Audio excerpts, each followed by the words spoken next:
Hi friends, happy Earth Day. Before I start here, I want to introduce myself. My name is LeeYen Anderson, and I am an emotional wisdom with essential oils coach. And I truly believe that partnering with essential oils for our emotional regulation is just part of how nature supports us, even as we are nature. Well, before I start today, I'm going to use Joy essential oil because it is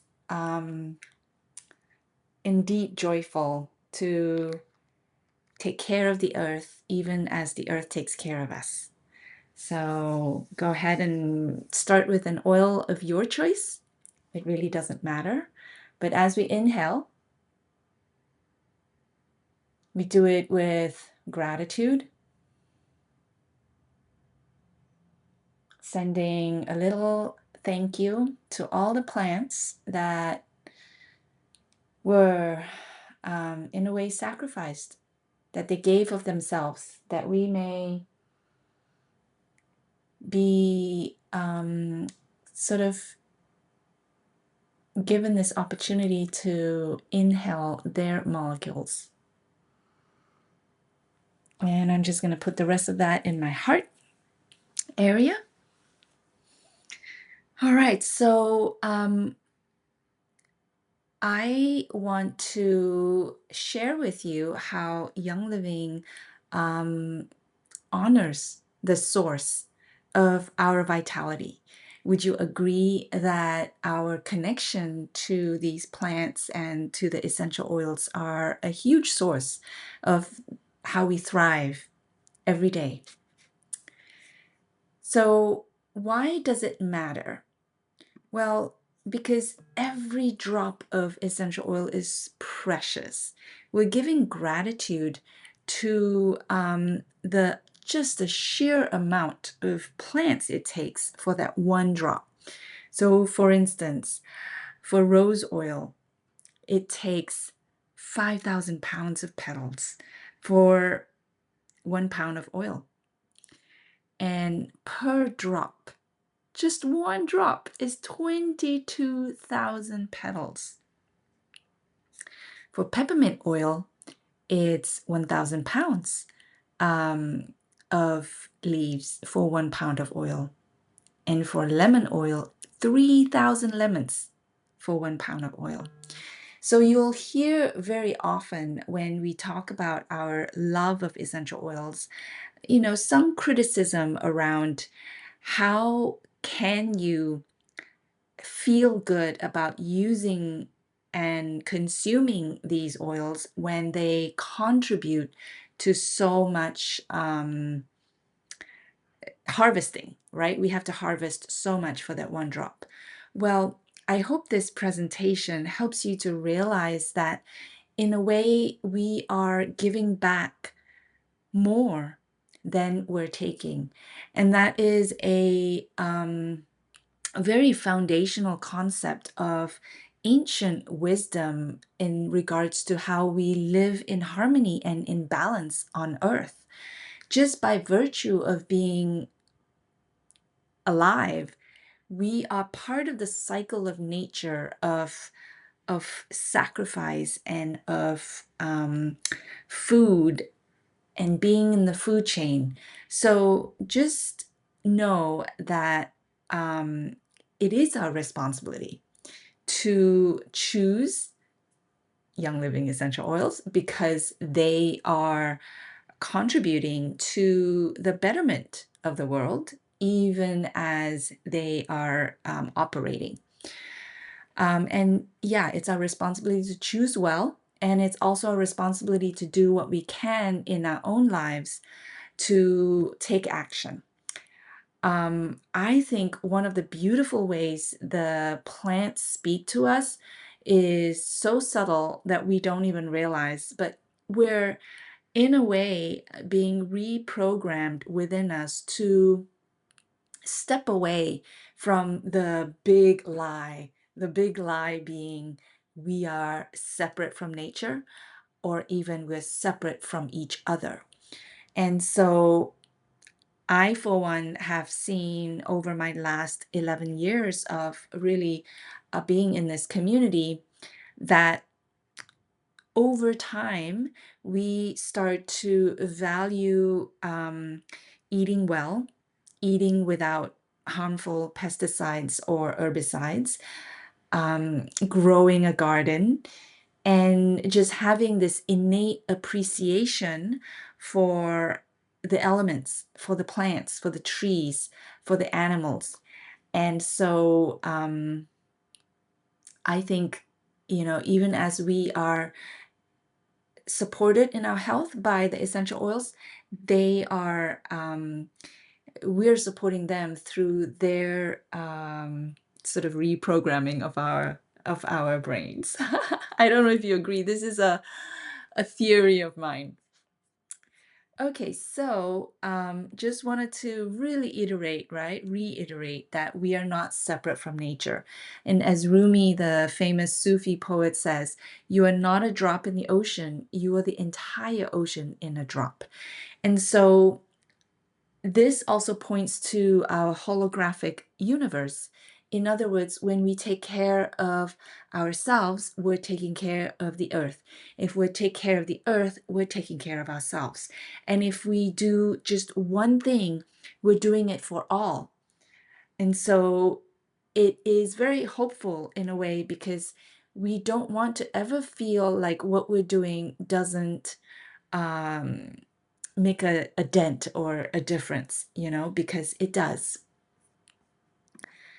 All right, so I wanted to just bring up 4 major points here. How these 4 points, 4 pillars of sacred stewardship really realigns us with ancient wisdom that I think Young Living is doing, which makes me really proud to be a part of this community. So these 4 pillars are the idea of reciprocity, the sacred exchange, regenerative practices, so healing the land that heals us, interdependence. So we are the earth and we are interdependent with all the species here on earth. And then stewardship, this idea of guardianship, not ownership. So let me go through each of these one by one. So the first one is reciprocity, this idea of honorable exchange. So I'm sure you've heard just a very simple exercise of never taking more than what you need, or only take, only take what you need, but don't take until the last, right? So the point being, we want to give back and we don't want to just keep taking. Well, I view this as really investing. One aspect of how Young Living does this is they invest in future generations. So there's a Young Living Foundation that has built a school in Ecuador called the Young Living Academy, and they are graduating children in a little village that has a very low high school graduation rate, and they've had 100% graduation rate, since inception. And they are giving back to the community in which they are operating. So this would be the Ecuador Young Living Finca Botanica. And in their partner farms, for instance, at the Happy Pili farm, they donated to build a new schoolroom. They even have an organic garden and other forms of teaching the children sustainable agriculture, for instance. In their partner farm in the Ningxia region of China, they open it up to student groups to come and learn about the processes of sustainable agriculture again. So I want to just highlight in each of these pillars ways that we can take action. So in this case, taking action, what I've chosen to do is to donate to the Young Living Foundation so that in the areas that they are operating, they can give back because I have benefited from those regions growing the plants in which my body has been receiving benefits from. And of course, you can take this theory to any level and give back in your own neighborhoods and really contemplate how you can be of part of that chain of reciprocity. So I have the hashtag here, We Are One, because Young Living in celebrating Earth Day has suggested this hashtag and really would love to hear your comments on how you're giving back in this pillar, in your social media, and using that hashtag. So next we have regenerative. So regenerative practices. And it's really about healing the land that heals us. And the conventional farming, usually depletes soil in 10 years. But for instance, Young Living's, sorry, I'm looking for my glasses. Young Living's lavender farm in France, for instance, they use biochar compost so they can really enrich the soil. They have sheep grazing between rows so that it's a natural weed control and fertilizer. Their soil in those fields have increased by soil organic matter has increased by 22% in 5 years versus, of course, the industry average is a decline in soil health. So regenerative farming is really something that even back in the early 90s, Gary Young has been talking about. So he's really ahead of his time, and we've implemented a lot of practices that are still way ahead of the industry. I just wanted to read here. So the earth is not inert soil, it is a living being that nourishes us and feeds us.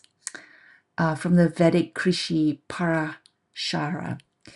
It is a living being that must be fed as it feeds us. So from 1500 BC, one of the oldest texts on agriculture. So one of the ways we can take action at home here is to make compost. And making compost is so easy. Just put all your kitchen waste into a compost bin.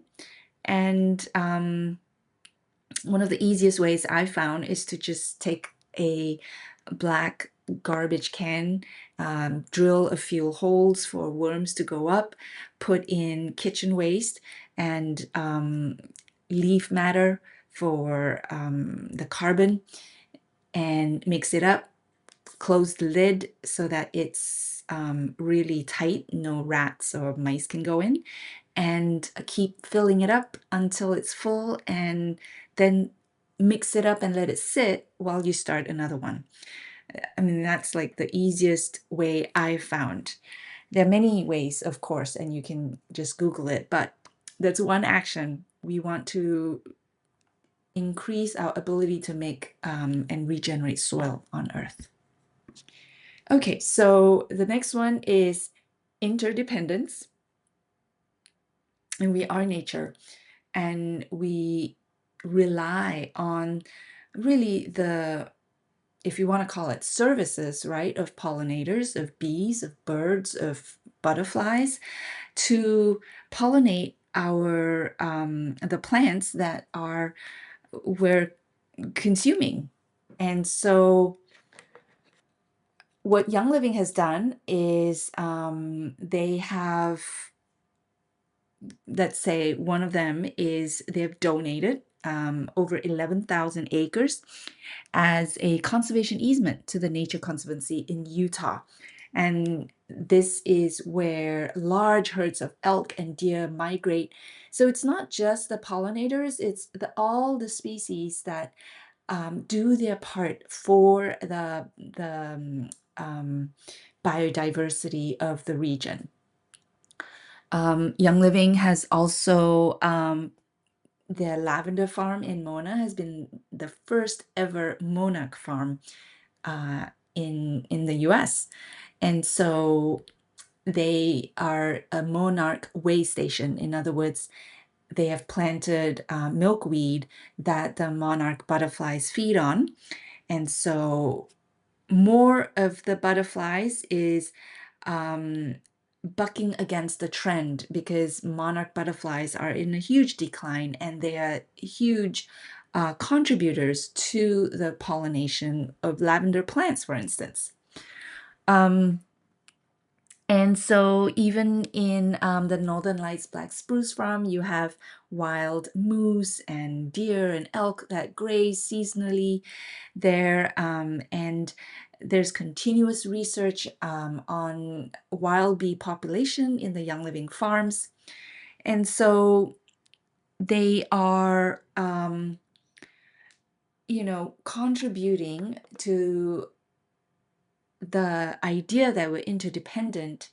They are helping to make sure that the species that we all interdepend on can survive. So what action can you take? Well, one thing you can do is to plant pollinator plants in your garden.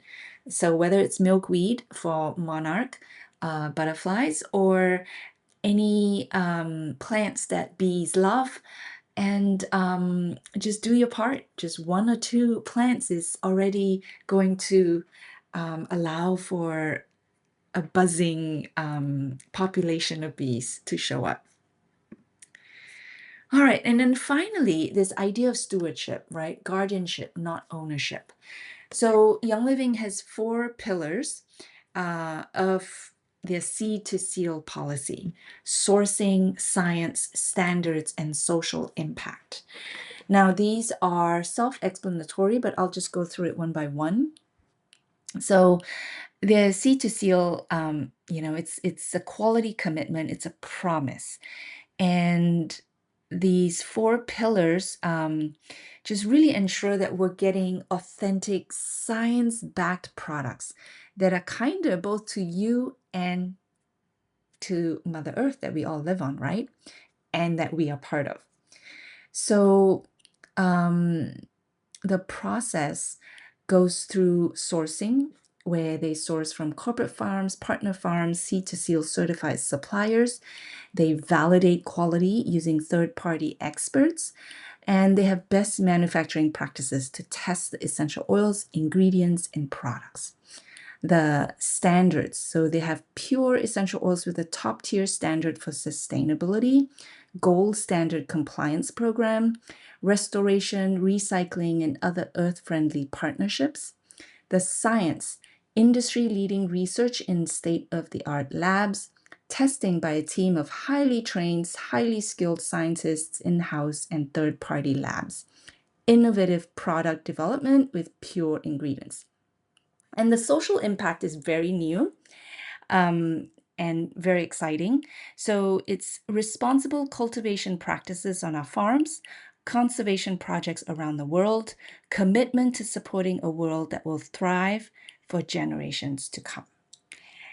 Yeah, so I don't know about you, but that is really, in my mind, fulfilling all the pillars around this idea of stewardship, reciprocity, regenerative practices, and understanding that we're an interdependent part of the nature of living here on Earth.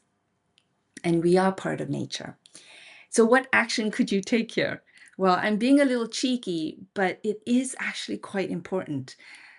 The action is to share about Young Living. The truth is, more and more people are looking to incorporate essential oils into their homes. And yet, when they choose a company that maybe doesn't respect so much these pillars, these points of responsibility, they could be contributing to more harm. And so when we know better, we do better. You know, whether or not you share your referral link, which all of us have, at least tell them why we choose to use Young Living, and to just challenge them to ensure that the brand that they're choosing to use also pays attention to these, and to watch out for greenwashing.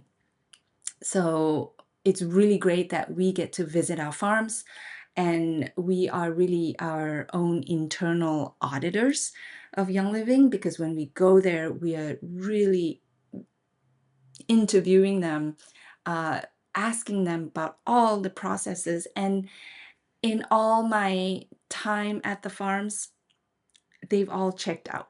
You know, there's never been anything that I found fishy or that they weren't being honest about. So, anyway, the point being, share about it, encourage people to do their own research, and together, collectively, we can all contribute to a healthier earth and a healthier humanity and healthier animals.